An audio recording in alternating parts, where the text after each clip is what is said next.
Good afternoon, ladies and gentlemen. This is a special episode of Skirmish Supremacy. I'm going to be your host, Nick. Tim is not joining us. I think he's at work. I don't even know. Didn't have time to coordinate with him. I have Dave Taylor of Dave Taylor Miniatures on the show with us. Dave.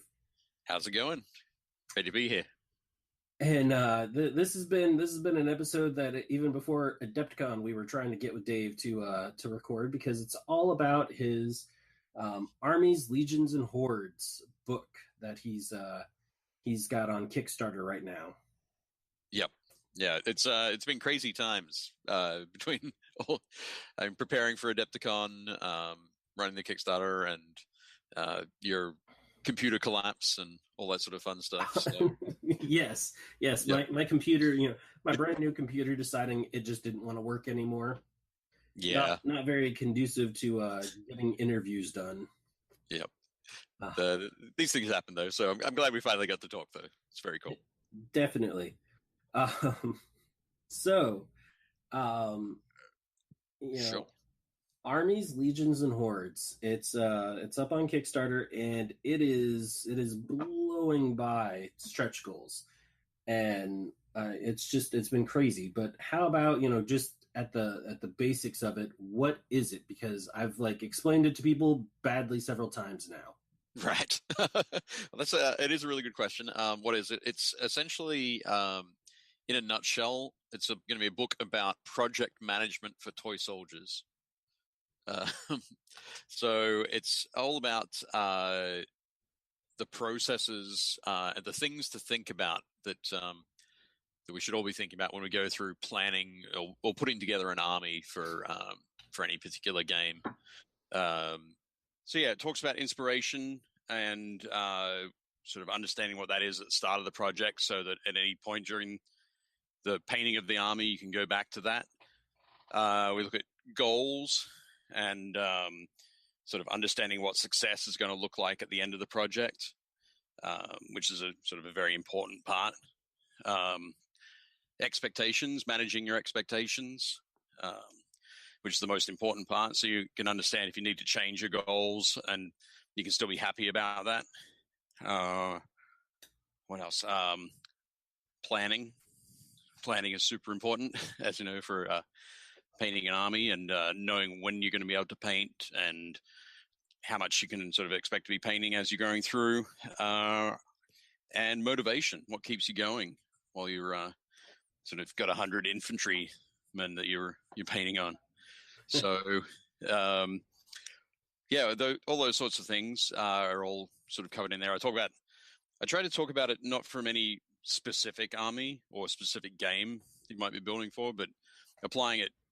There are ideas that you can apply across everything, any sort of system that you're working with, any size of toy soldiers. But yeah, the aim is to give people a nice sort of toolbox to be able to dip into and use while they're working. And it's really, really important. The whole from any perspective, because you have such a diverse background with everything that you've done. Yep. I know one of my biggest challenges when I first started gaming was I had Warhammer 40K and Space Marines, and this was back during 3rd or 4th edition when Black Templar had an army box, and yep. Deciding how to paint little black guy. They're simple, they're little black guys, and they've got some white. How bad is that? Oh, it's terrible. Yep.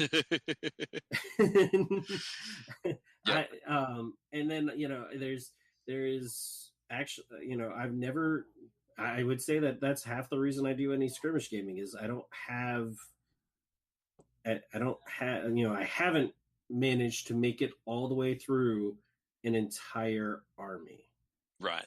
Yep. No, it can. It's definitely a tough thing to be able to do on a sort of regular basis. It's there's a lot of things in our lives, particularly now, that are distracting and sort of pull us away from that focus that sometimes we need to have to be able to complete 100 models or 150 models or whatever. Yeah, skirmish gaming is definitely a great way to not have to worry about that. But actually, a couple of the chapters in the book, I say chapters, I mean a couple of the features that I'm going to do in the book are actually looking at skirmish games and skirmish collections. So when we get into a skirmish game, it's like, okay, we'll pick a warband and we'll go and paint that up, and then it's sort of while you're working through that, you're like, well, actually, this other one looks pretty cool too. I might get that one, and that one, and that one, and all of a sudden you got 5 or 6 warbands. You've been talking to Tim again, haven't you? I know what it's like for me.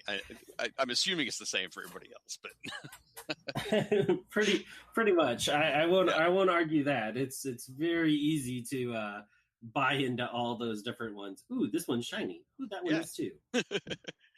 But I think so. For that one, the focus is when I feature some of those, it's going to be on how you can have different warbands, but keep a consistent feel, I guess, through the collection. And also want to talk about terrain as well when it comes to skirmish gaming, because I think the smaller the model count, the more important terrain becomes. I didn't think that was true at first, but more and more, I'm like, oh, I need more terrain. I need this because terrain, especially cover. Oof, cover is so important. Yep. I think it as you drill down with like skirmish wargaming, it really brings you puts you into the world, and the more of that world you have around the models, I think it helps that immersion. It really does. So during Adepticon, I was helping Sean Sutter of Metal King Studio with his game Relic Blade in providing demos and stuff like that. Yep. And he had this one display set up. He had his display case showing off his professionally painted miniatures, and then he had another one that was just this kind of battle scene, some dungeons or ruins that he had his guys set up in. Out, there was like a couple of building kind of things, some trees, and that alone just sucked you into that environment, into that world. Yeah.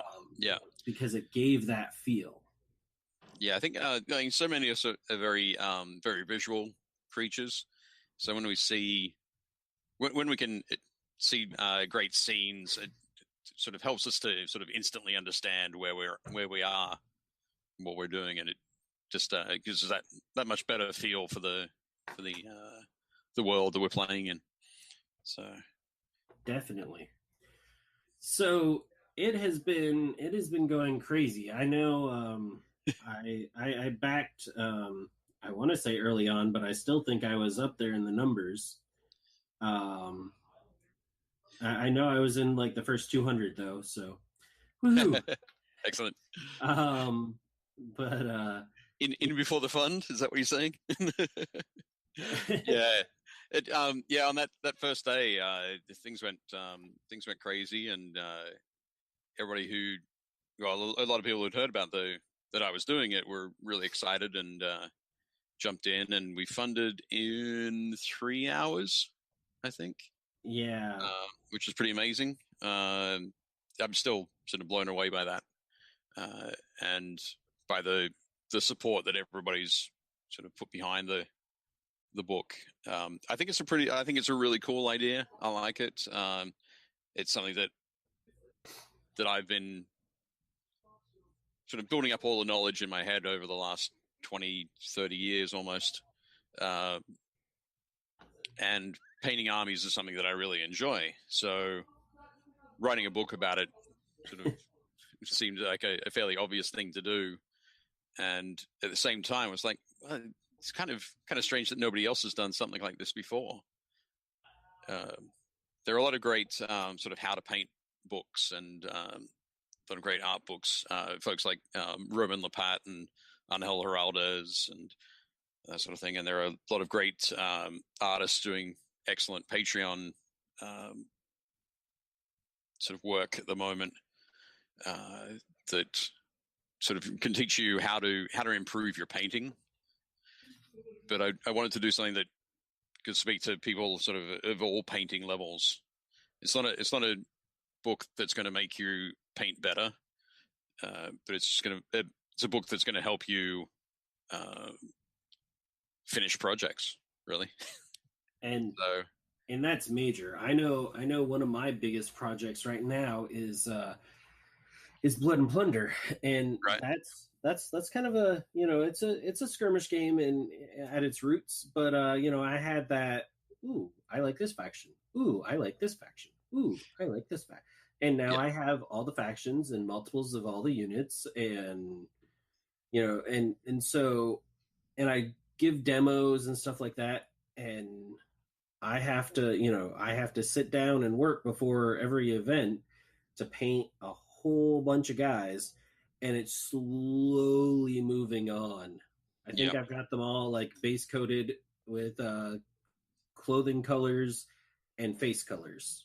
Right. Yep. Yep. Well, that's the starting point. That's where you're gonna be. But I mean, then you're talking by 150, 160 miniatures. It's 174 guys. Wow, there we go. Yeah, and a blunder monkey. Right. Nice.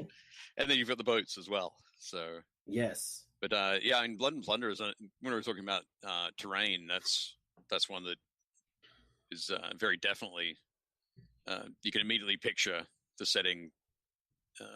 So when you can deliver that terrain-wise, that's the tropical islands kind of thing. Yeah, that's it. It really draws you in. It definitely does, and it's a challenge, and it can get defeating feeling trying to paint all of that, and getting so far. At one point I was like, you know what, I'm gonna airbrush them all, like this is the main color I want on them, so on some of these guys, and I went through, and it actually turned out way brighter than I wanted, and I just set them all aside. I was like, okay, back into the boxes you go. Right. Yeah, there are a lot of things that you can come across during a big project like that where just so it trips you up, and I think there's a couple of areas that can talk about stuff like that. One of them's in expectations, because the colors didn't meet your expectations. So how do you sort of adjust to that? And it's all about, I mean, maybe not all about, but a lot about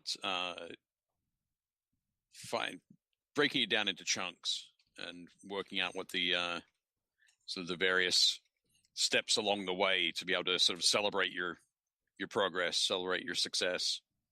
But yeah, it's an interesting one. I think with skirmish games, and when we talk about Blood and Plunder being a skirmish game, it's what, 20, 30 models aside in a game, or 20 models in a side? 20 to 30, yeah. I mean, some games can potentially have more. I mean, it has the potential of going up to a really large scale without much problem. Right. But it plays pretty well. You can have a max of, I think it's 10 units, and in there you have a max of, I forget how many guys, maybe 10 guys per unit. So if you're playing a really, really big game, you would have 100 guys on a side. Right. But that's on the really far end of the scale. Normally, the extreme end. Yeah. Normally you're more, like the 100 to 200 point range, which is, about 4 to 5 units of, about 5 to 6 guys. So right, 20 to 30. Cool. Yeah. So there's the book's going to talk about how to sort of break things down into chunks, and it's going to vary for everybody. Everybody's going to have a sort of slightly different threshold, I guess. But yeah, I'm excited to sort of get all that information together and put it down. But yeah, as well as having all that sort of information up front, talking about the inspiration, aims, goal setting, expectations, so on. I'm going to have the back end of the book is going to be a whole bunch of projects that I worked on over the last couple of decades, I guess, that will talk about a different aspect of the hobby, but relate everything back to the information that we've sort of already covered. Mm-hmm. So, for example, talking about historical gaming, I'm doing a historical mass battles feature is going to be on my Napoleonic British, and that's the focus on that will be particularly for people who've done a lot of GW gaming, for example, where you pick an army, you've got a color scheme, and that color scheme applies to everything throughout the army. When I first started painting up a British Napoleonic army, I was thinking, okay, this is cool. Everything's going to be red. Red coats as far as the eye can see, kind of thing.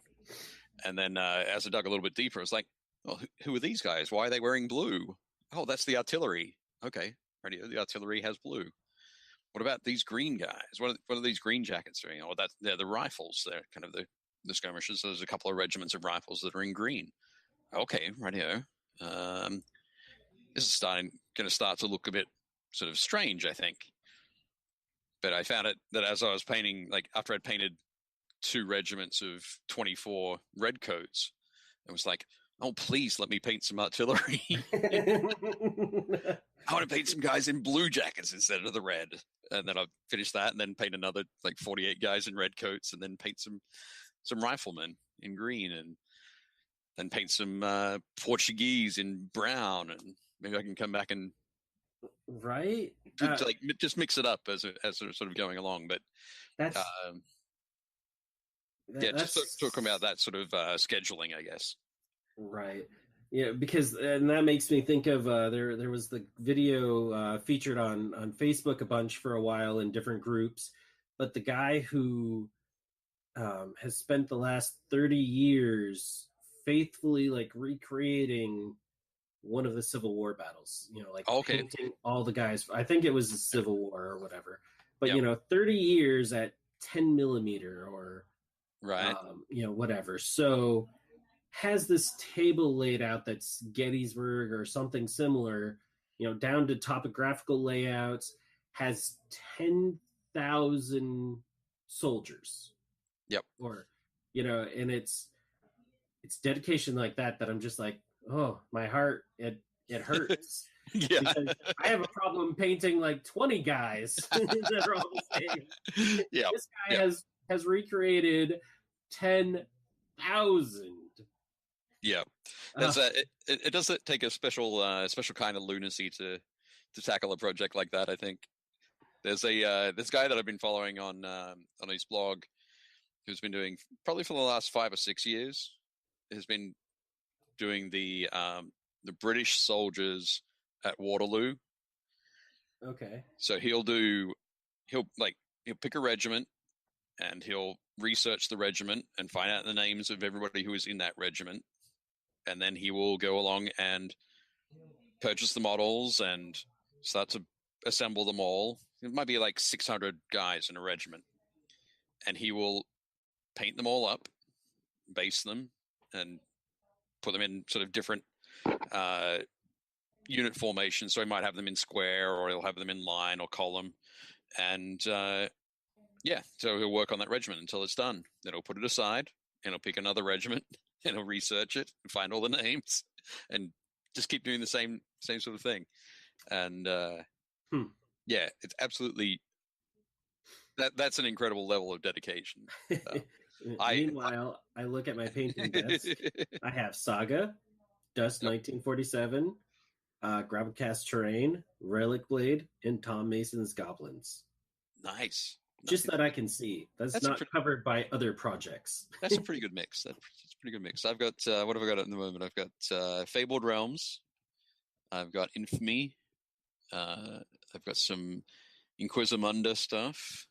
I've got some Death Guard, Adeptus Mechanicus, and some French for 1672.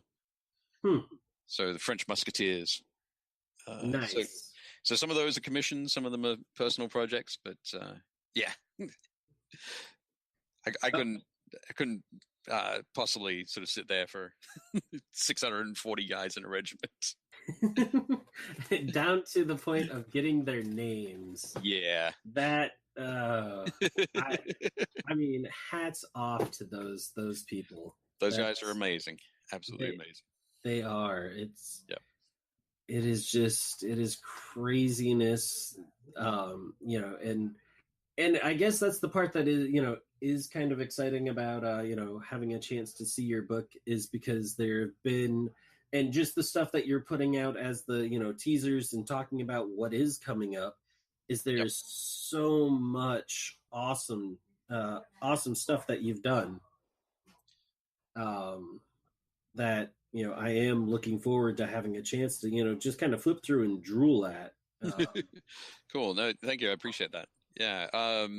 No, I kind of realized that a couple of years ago, my wife said to me, "How many armies do you have?" And I said, "I have no idea. I have no idea how many armies I have. I just collect some more toy soldiers and paint them, and that's what I enjoy doing. But it's a lot. It's definitely a lot. So it's going to be nice to put about 20% of them into the book, which would be pretty cool. But each of those forces that are going to be featured in there are probably in the 100 to 150 model range. So, which, I mean, something is still achievable. Right. Yeah, no, definitely. So, and that's a really, really good thing, a really, really excellent goal. Yeah. I think for most armies, particularly today, that people will be using in tournaments or in friendly games or whatever, you're probably looking in that sort of range, maybe 80 or 100 models. So if you're able to do 150, then 80 models becomes a lot easier, doesn't it? Unless you're guard, then it's 5,000. Then it's always 5,000 models. Yeah. Those things are fine too. That's okay. No. That's that. When you get to that level, it's all about. Maybe not all about, but there's a lot of mechanical repetition. Yeah. So in that one, I always talk about talking about the muscle memory and remembering where every sort of brushstroke needs to go, so that by the time you finish 120 models, you're not wasting any time going back and cleaning things up, because you've put every brushstroke in exactly the right place. So it can save you a lot of time. You can go from like 2 hours a model to 20 minutes a model, and without a sort of appreciable drop in quality. But, that's interesting. I mean, practice makes perfect. Repetition. Yep. And all that. So makes sense, but at the same time, that just seems kind of nutty that you can go from 2 hours a model down to 20 minutes. It is kind of nutty. It's unfortunately there's no there are obviously tips and tricks to sort of trim time on painting, but really when it all comes down to it, it's practice. So there's no silver bullet. There's never a silver bullet. But this will help you arrange all those thoughts you might have had about silver bullets. But yeah. And it's I'm looking forward. I've said that. Yep. One of the things, and it was funny. We were talking earlier, but I was also talking with Mike Cousins from Epic Duck Studios, and he mentioned that he came across. He's a big Necron fan, and he said, he's like, I came across and I have even more Necrons than I thought I did. And he's like, and they're in 4 different paint schemes, none of which I actually like, none of which I'm actually happy with. Right. And okay. And so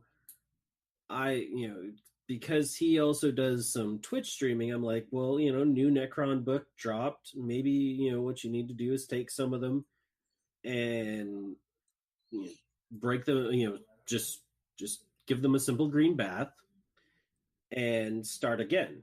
But then, I also just had, that thought of, what if it's just little tweaks that need to happen or something like that? You need to do something to rescue a project because you just don't like where it's at. And I thought about you in your book, and that has to have happened to somebody at some point. And I know a lot of veterans, usually they end up trading it off or selling it, but if you get to that point and you're just feeling defeated, like me with painting 174 Blood and Plunder minis, and all of a sudden they're hot red and hot blue instead of a more subdued blue and red. And how absolutely defeating. So I know I sent it over to you, and then I was actually just looking at the at your Kickstarter, and the next stretch goal is actually not that very thing, but you're rebasing an army, or showing people the process of rebasing an entire army. Yeah, I think you're right. I think quite a few people do sort of go through that. They might put together an army and they start painting it, and they play it a few times, and then they see a different color scheme that they like better than the one that they're working on, so they might switch up to that, or even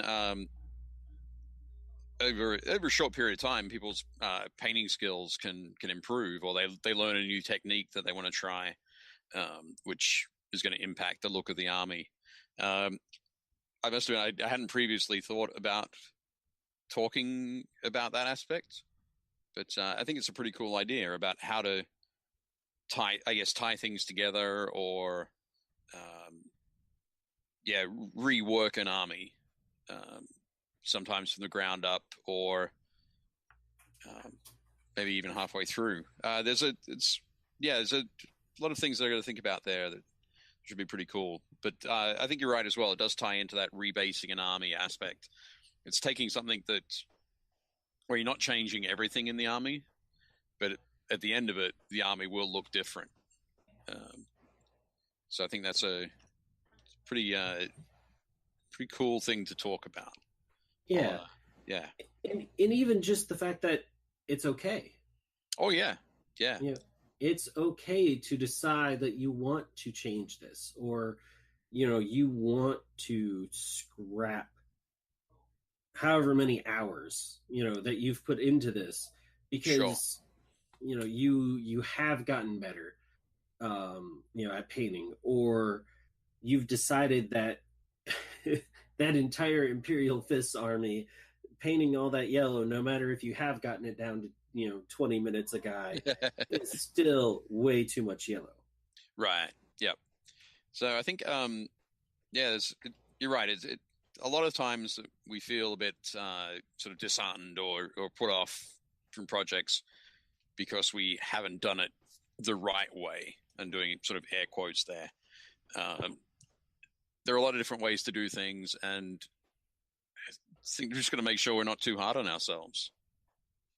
So when it comes down to it, it's sort of, we should be having fun painting our toy soldiers. So,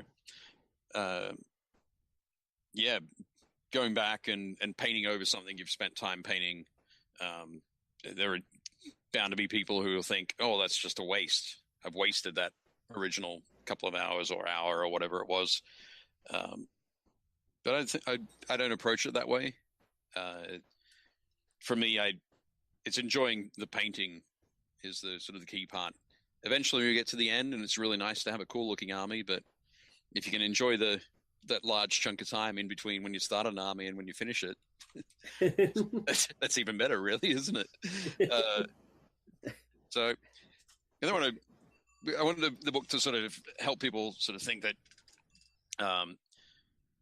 one of the things I mention occasionally is making painting a habit, not a chore.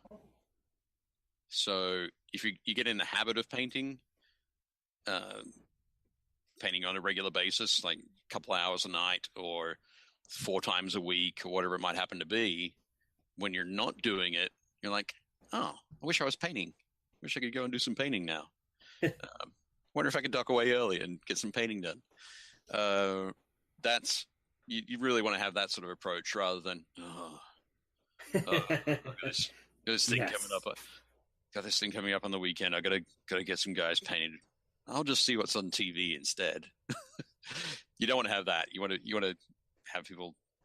You want to be thinking it's time to sit down at the painting table, get some work done. So definitely, and be excited about it.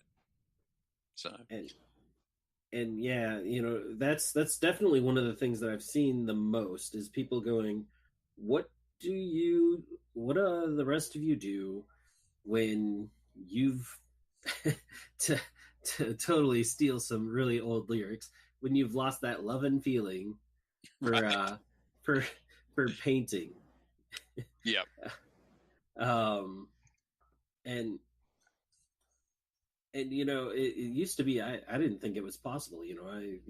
Once I started actually figuring out how to paint, and for me, it's really only been in the last couple of years. I've been gaming off and on for 15 plus years, but I've only in the last 2.5 years has it like clicked for me. Right. And I've actually like enjoyed and progressed past trying to paint black with white shoulder pads. Right. Okay. Yep. And so, in there, it's like, oh no, that you're just, going about it wrong. But, then I've hit those ruts where it's like, I don't want to paint anything. I don't want to look at anything that needs to be painted. I don't know what I'm doing with it. Right.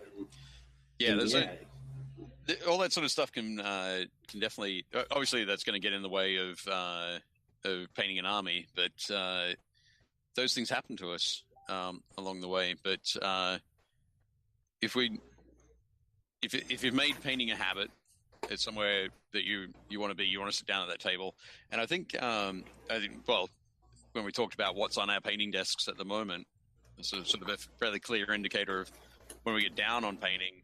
We're down on painting like, oh, I've had enough of the Death Guard. That's cool because I've got. I don't want to be painting like white and sort of murky green and oozing pus. Well, I can move on to the flashy blue of the French musketeers. And once I'm done with the flashy blue of the French musketeers, I can do a little bit of work on the red Adeptus Mechanicus. So being able to move around and switch around is something that I find very helpful whenever I get in that sort of find myself in that, I'm not sure if I want to keep painting on these guys. Definitely. I definitely agree on that one. Being able to change your focus, go from painting those Death Guard to those French, from, the goblins to the dust to, because sometimes even though you've gotten that 2 hours down to 20 minutes, it's still the monotony of that 20 minutes. And, right. Yep. And, one of the things, I mean, you mentioned it, keeping that motivation, is one of the topics, Yep. That's where you've got to look at your goals and your timelines and, and then in the end, just making sure that, it is making you happy. Yeah. Yep. And, I don't know. I saw this little bit of wisdom somewhere, but somebody out there said, and most of all, take whatever you've gotten painted and go play a game. Even if normally you play 2,000 points and you've only got 100, just take it because you put it on that table with that scenery that we talked about earlier, with everything else, and you look at it and you go, I painted that and that looks great. Yeah. You find yourself grabbing your phone and snapping those pictures because you're like, that looks amazing. Yeah. Yeah, exactly. It's the little chunks along the way. And it keeps reminding you that the reason I'm painting this army is so I can play with a fully painted army. I want to get it out there, get it on the table, and doing that in stages along the way is super helpful for that motivation. It keeps you moving forward.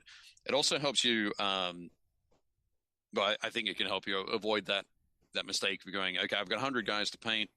I'm going to paint all of the yellow first, all of the yellow and 100 guys, and then I come back and I'm going to highlight all of the yellow, and then I'm going to do the second highlight on all of the yellow. So once you've spent a couple of 100 hours, you've just got guys who are yellow, and you're not seeing any progress, or sort of significant progress that you're really sort of super happy about. So I think that idea of playing a game along the way is perfect. And when you blend that with painting the army in chunks, that can get you sort of a lot further. So break up, you're talking about Imperial Fist, you go, okay, well, I'll paint 2 squads and a dreadnought and a character. Paint that up, take that along and play a game with it. Come back and spend the next month painting up a squad, a vehicle, and another character. And you take that along and play a game with all of it.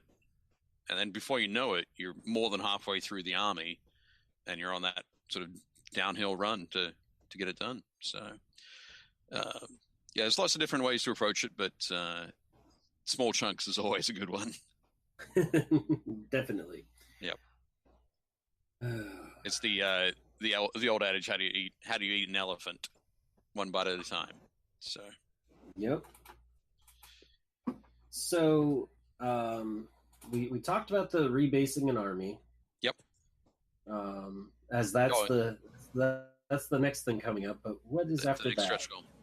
Well, after that will be my Tanith army, one of the armies that I sort of first focused on as a cool, lots of conversions,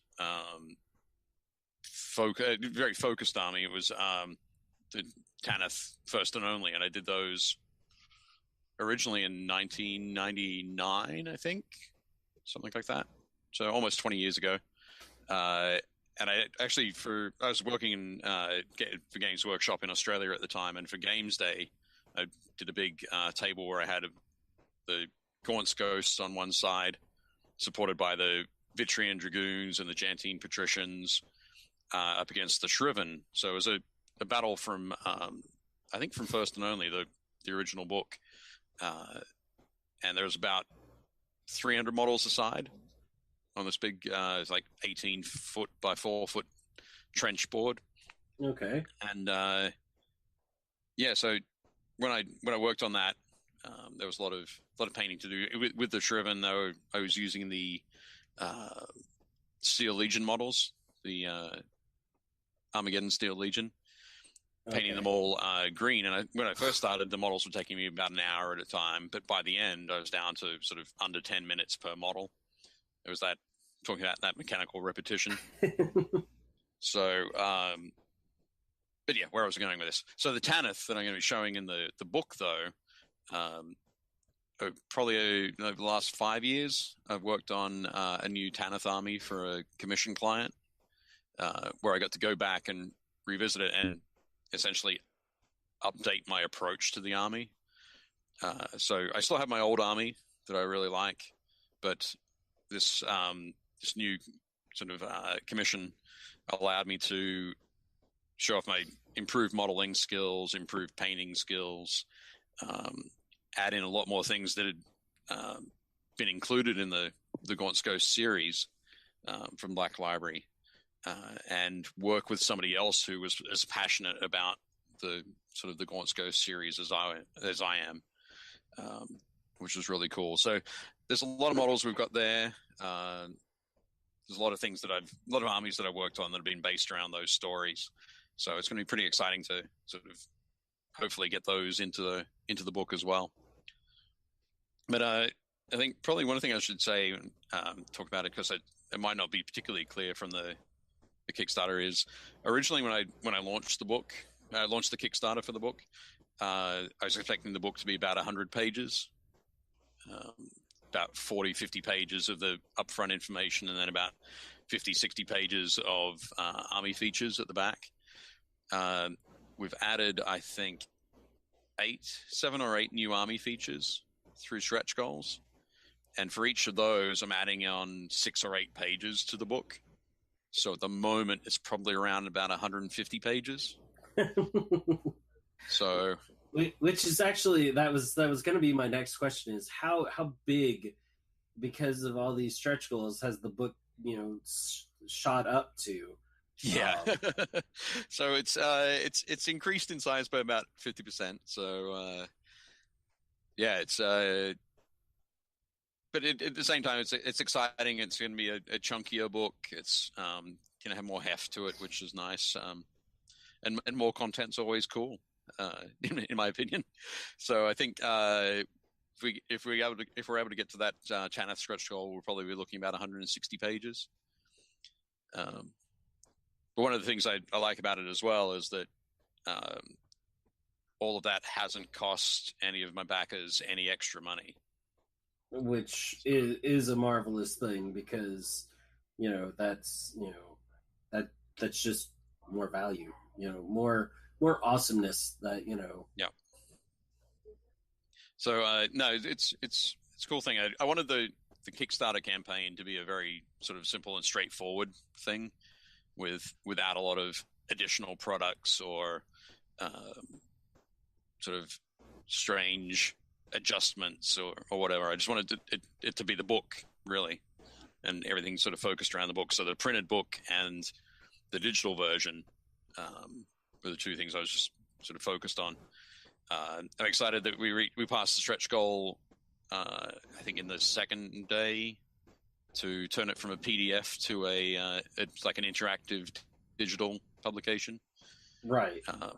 So we're going to do it like an EPUB version and a Mobi version. So folks going to be using those on their iPads or Kindles or other tablet devices. Right. And so that interactive version, for people that don't know, it has like the not just bookmarks in it, but links that you can click and stuff like that inside of the book that will either pull up more information or flip you to the pages. Yeah. Stuff like that. So it makes it a whole lot more of an experience than just flipping through a PDF. Yeah, definitely. So, yeah, we'll have things like that. We'll hopefully have some small video clips, some model spinners in there. You can always put additional photos in and sort of swipe through those, which will be very cool. So I'm excited to see that sort of happen. But then things like, as you mentioned earlier, the slipcase cover was the $42,000 stretch goal, and we sort of passed that yesterday. So pretty excited to be able to add for the printed version, add an extra piece of quality sort of product around that. So that's nice. I think if we, heaven forbid, make it beyond the Tanith stretch goal, adding things like bookmarks, like ribbon bookmarks, or sort of improving the quality of the paper, is sort of other things that we'll be able to look at doing. So it's all very exciting, but it's still all focused around the book. And whether somebody pledged it, like the first pledge or the last pledge, that book will be the same for everybody. Awesome. Yeah. I mean, that's really great to see. And right now you have about 12 days left. Yep. At this rate, we really won't see you for like the next year while you work on fulfillment. pretty much. One of the things I'd like to do, though, is in the book I've got 3. I think there are 3 projects that I haven't actually with the rebasing. If we make it to the rebasing, that'll be 4 projects that I'll need to work on. So there's I've got painting the Fabled Realms. So the fantasy skirmish sort of approach is Legends of the Fabled Realms from Foreground. So for that, that'll be painting up a number of different warbands and putting together the terrain. For the historical skirmish, it's World War II American force. I want to do an American force sort of based in Italy, so sort of 1943 sort of period. So there's going to be probably 50, 60 models in that. And then the post-apocalyptic skirmish is going to be This Is Not a Test. Ooh. So, did you see Joey at Adepticon? And have I a chat did. with him? Cool. I didn't have we didn't have too much time to catch up. There was a lot of running around at Adepticon this year, but yeah, it was crazy. But yeah, we did chat for a few, and he had some pretty neat stuff. I really loved his demo board that he had set up, because he had that billboard / TV that he had his tablet in. Yeah, it just looked so. This is not a test. Yeah, Which it was. It's kind of a good thing. That's that retro sci-fi apocalyptic doom kind of thing. Yeah, it was great to see. Did you see the cars that he had? Yes. Oh man, those cars coming out are going to be amazing, because him, and then because he was getting ready to do it last year, and Wreck Age announced that they were doing a Cars one as well. Yep. So I know he held off, and kind of shuffled things around, because he had them on display there last year. But his cars and Wreck Age's cars, I want to size Gaslands up and just play. Yeah, for sure. Because there's so many great, awesome vehicles out there now.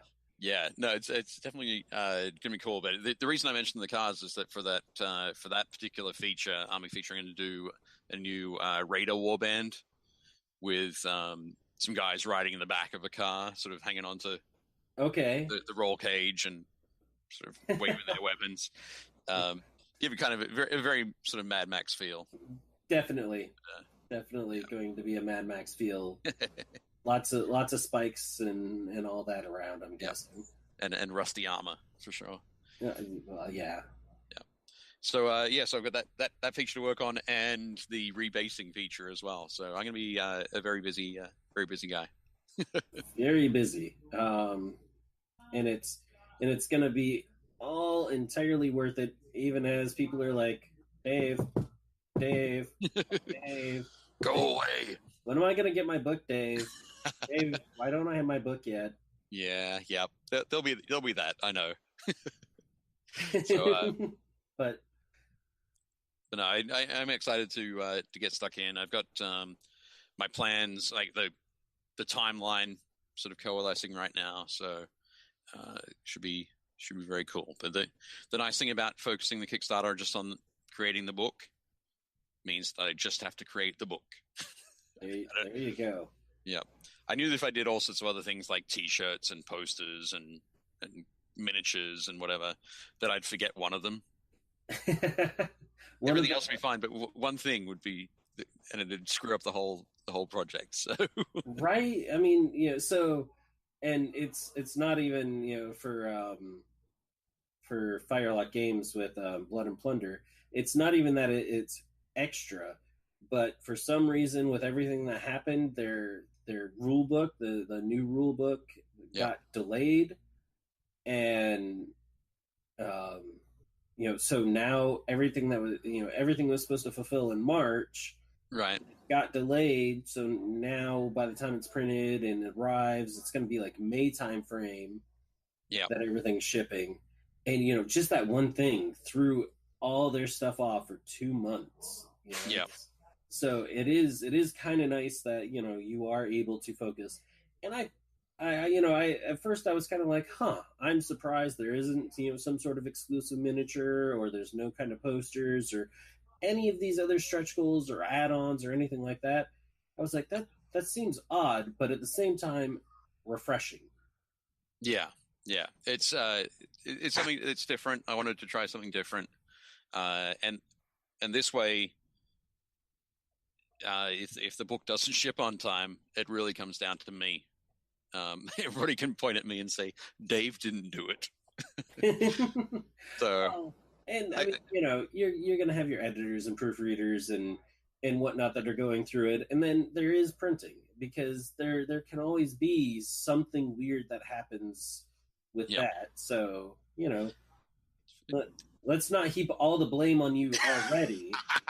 You may be able to share that somewhere else. Somewhere else, yeah. We'll defray the blame later on. But I figure the best way to avoid that is to make sure it gets out on time. So, well, shipping in November. That's the focus. So, I'm excited about that. So if after April 15th, folks, you don't hear from Dave, it's not that he doesn't love you. He does love you.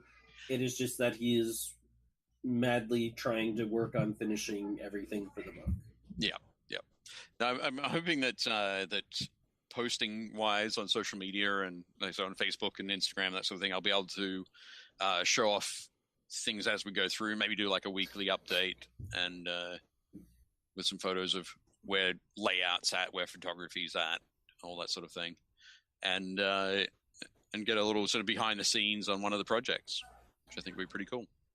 It definitely is. And you know, so you look at the folks, you know, so as a habitual Kickstarter backer, I know that weekly updates are a marvelous thing for keeping, or you know, not even necessarily weekly updates, but just regular updates, consistent updates are a great thing for keeping your backers engaged, interested, and not, I mean, for the majority of them, not turning sour, not angry, not angry. Yeah. You know, and there's some companies that do it, you know, excellent, and some companies that do it horribly. And you know, I won't name any really either way. But one of the ones that or one of the groups of people that I've talked to are the guys with Panda Cult Games, and all right, yep, and them releasing Wander, their board game right now, and just getting those last things finished up. You know, I was talking with them at Adepticon, and you know, they were you know, I mean, they're very passionate about their project, as you know. Yep. But you know, they all throughout all their updates have always included, you know, just some little pictures, you know, here's what's going on, here's some pictures of what's happening, and it builds such an energy in people. Yeah, it does. Being able to see, understand that progress is being made is a key thing. It's just like bringing it back to painting armies. It's what you want to see. You want to see things moving along. It's the same. It's what as people we want to see. If we've got a project that we expect to be completed by a certain time, we want to know that it's on track. So. Well, then we're not just writing. You're not just writing a book on painting armies. You're writing a book on managing a Kickstarter too. Yep. For sure. Remove the words toy soldiers, replace with crowdfunding campaign. You'll be all good. So, yeah. But no, so I'm incredibly excited. I think I said excited. Like when I was at Adepticon, I probably said excited about 200 times a day. It is good. It's I love painting toy soldiers. I like taking photos of toy soldiers. I like laying out books. I'm okay with writing.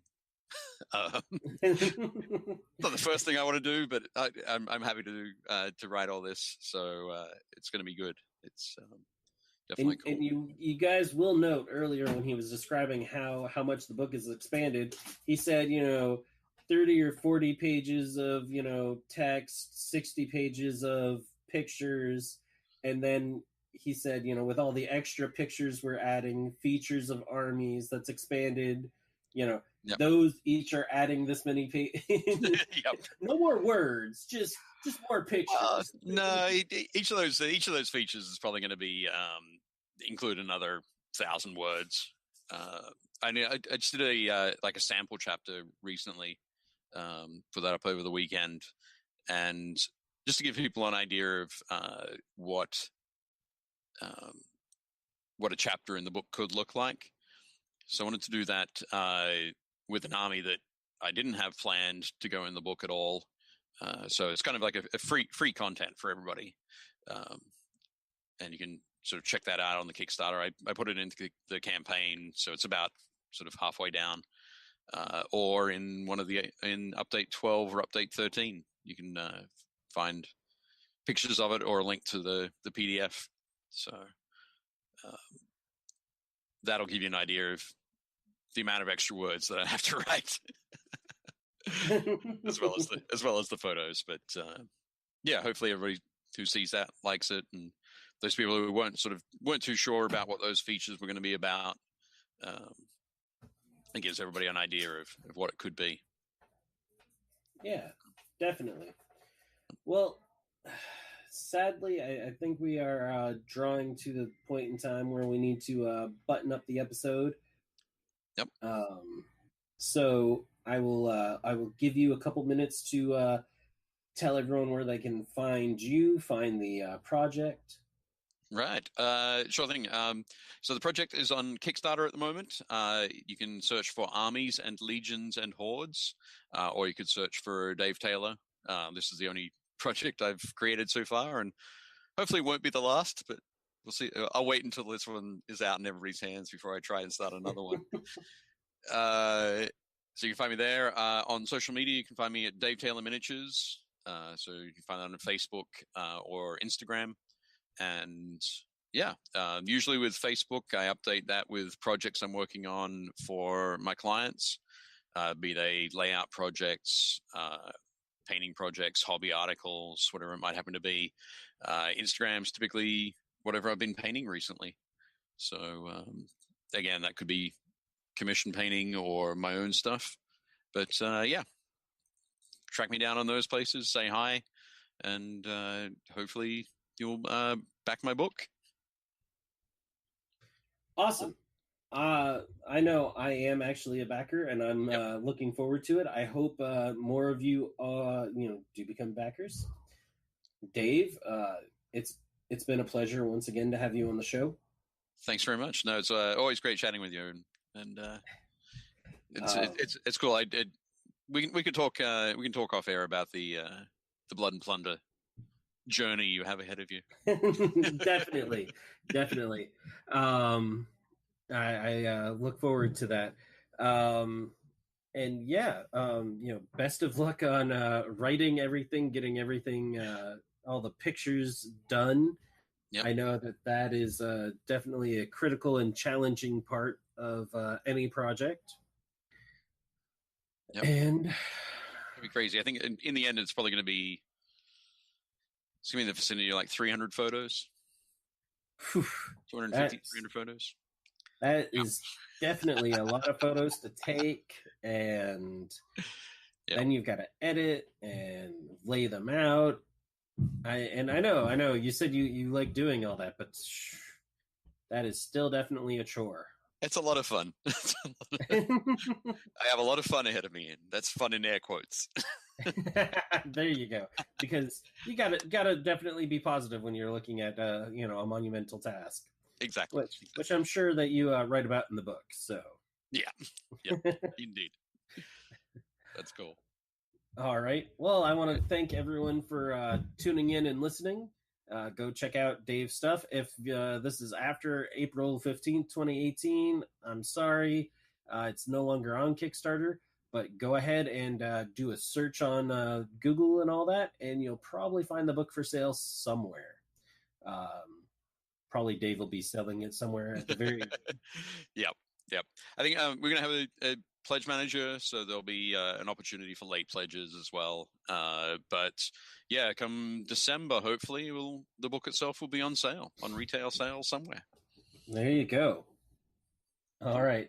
Excellent. Thank you, folks. Thank you, Dave. Thank you.